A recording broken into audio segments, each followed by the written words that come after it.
didn't know at the time they were taking pictures of that.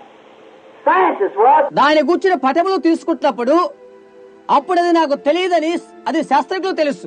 ఆ కాలం The angels lowered themselves from heaven to bring the message. వర్తమానము తీసుకుని వచ్చునకై దేవదూతలు ఆకాశం నుండి దిగి వచ్చారు. And you remember I said the one on the right side of the constellation had his chest back and his wings. దూతల సమూహములకు కుడివైపున ఉన్న ఒకరు ఆయన గుండె భాగము ఆయన రెక్కలు వెనుకకు ఉన్నట్లుగా ఒక విధంగా ఉన్నది. You remember me saying that already? నేను చెప్పినది మీకు గుర్తుందా?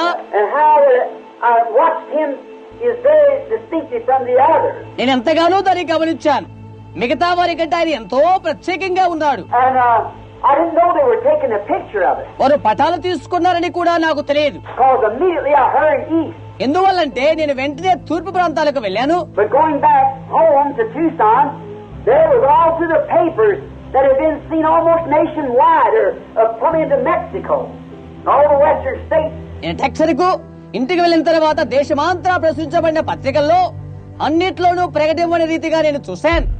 అది మెక్సికో ఎంతటా పశ్చిమ రాష్ట్రాల్లోనూ. And I think the Courier over here, it was on the Associated Press. ఇక్కడ కౌరేలో కూడా ప్రచురించబడినదని నేను అనుకుంటాను.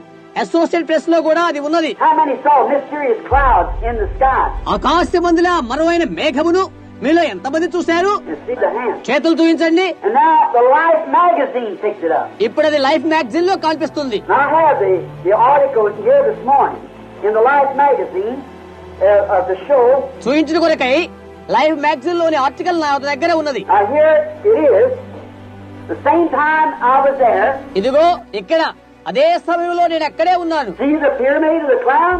I was standing just below this. చూడండి మేఘం యొక్క ఆ పిరమిడ్ దాని కొంచెం క్రిందగా నేను నిలబడి ఉంటుంది. And there, see the distinctive angel on the right hand side? కుడి వైపున ప్రత్యేకమైన దేవదూత. See the pointed wing of it? Just exactly what was said. చూడండి దాని యొక్క కనిపిస్తున్న మొనదేని రెక్కల భాగము చెప్పబడిన రీతిగా సరిగ్గా అలాగే ఉన్నది. And here's interview from Mexico and different places from where they took the picture. ఇక్కడ మెక్సికో ఇంకా వివిధ ప్రాంతాల్లో తీసిన పటాల దృశ్యాలు ఇవి. Now, this scientist here is trying to get all the information about the picture that he can ఇక్కడ శాస్త్రవేత్తలు పటములోని వివిధ విషయాలను సమీకరించుకు ప్రయత్నిస్తున్నారు. about the people who has the picture. He's studying it. పటములో ఉన్నదెవరో అవన్నీ తెలుసుకుంటుగా ప్రయత్నిస్తున్నాడు. అతను దాన్ని చదువుతున్నాడు. Now he says here that it would be impossible for it to be a cloud. అతనితో ఇలాగా నిర్ధారణ చెప్తున్నాడు. అది ఒక మేఘము కావడానికి వీల్లేదు. Because moisture doesn't go over about, I'd say about 6 or 8 miles high, something like that. ఎందుచేతనగా 6 లేక 8 మైళ్ళ ఎత్తుగల అంతటి స్థలమునకు ధూళి లేక దుమ్ము చేరుకుంటకు వీల్లేదు. When we go overseas, we usually fly 19,000 feet. We're above the storm's end.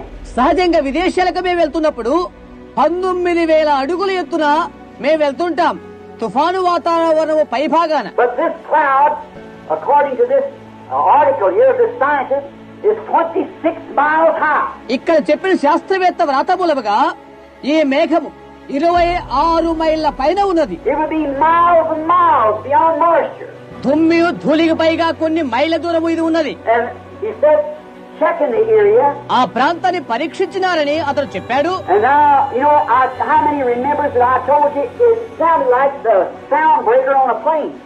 Remember? నీకు నాకు తెలుసు విమానములోనున్న ధ్వనింపచేసే ధ్వని ఉన్నట్లుగా శబ్దం వచ్చినది అని చెప్పాను. ఎంతమందికి అది జ్ఞాపకమున్నది? But there was no plane in the district. ఆ జిల్లా ప్రాంతంలో అక్కడెక్కడా విమానము లేదు. The book says so. Here they checked it. There were no planes up there. పుస్తకము ఇది అవునని చెప్తుంది. దాన్ని సదవగాహనంగా పరీక్ష చేశారు. అక్కడెక్కడా అటువంటి విమానాలు లేనే లేవు. And besides, it couldn't.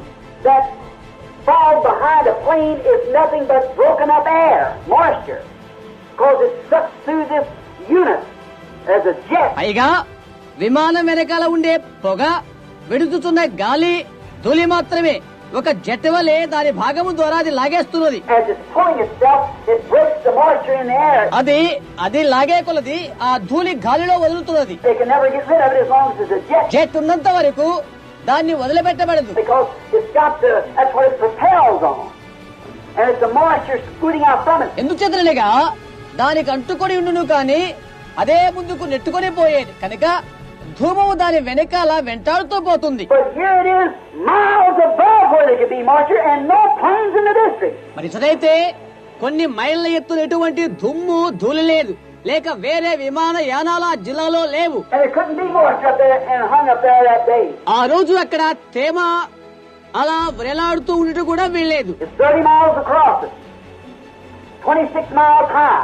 26 మైళ్ళ వెడల్పు, 30 మైళ్ళ వైశాల్యము వ్యాపించి ఉన్నది. You see, just as the same it was that picture there when I told you the angel of the Lord looked like a pillar of fire years ago before it was ever took.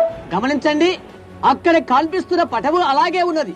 అది అలా కనిపించక ముందు కొన్ని సంవత్సరాల క్రితము నేను మీతో చెప్పినట్లుగా అగ్ని స్తంభం వలె కనిపిస్తున్న ప్రభు యొక్క దూత ఆయన. God, make sound. Recognize that is truth. అది సత్యమని విజ్ఞాన శాస్త్రము గ్రహించినట్లుగా దేవుడు చేశాడు. And here of the prophecy that was given, God makes science testify that it's the truth. అయితే ఇక్కడైతే ప్రవచనం ఇవ్వబడి ఉన్నది, సైన్స్ దాని నిజమని తెలుసుకుంటూ చేశాడు.